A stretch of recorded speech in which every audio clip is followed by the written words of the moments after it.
ভূস্বর্গ হিসেবে খ্যাত কাশ্মীর উপত্যকা আজ যেন বিশ্বের বৃহত্তম এক উন্মুক্ত কারাগার।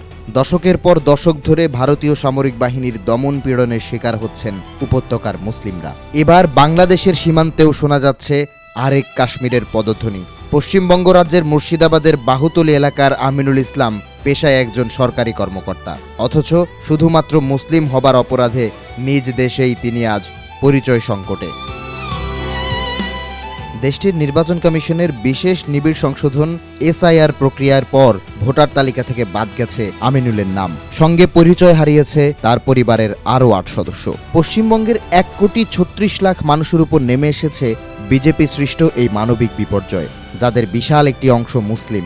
পরিসংখ্যান বলছে ভোটার তালিকা থেকে চূড়ান্তভাবে বাদ দেয়া ও বিবেচনাধীন মানুষের সংখ্যা ৯২ লাখ। বিশাল এই জনগোষ্ঠীর ৬০% মুসলিম।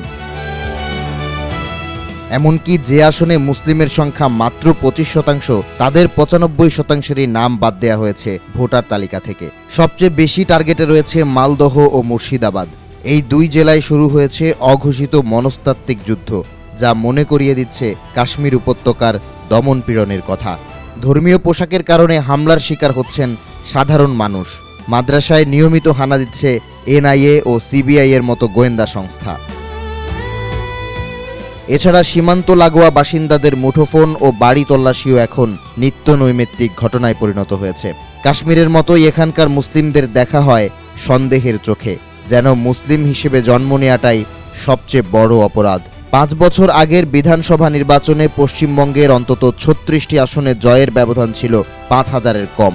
এর মধ্যে অনেক জেলাতেই দুই দলের ভোটের ব্যবধানের চেয়ে এবারের বাদ পড়া ভোটারের সংখ্যা দ্বিগুণ।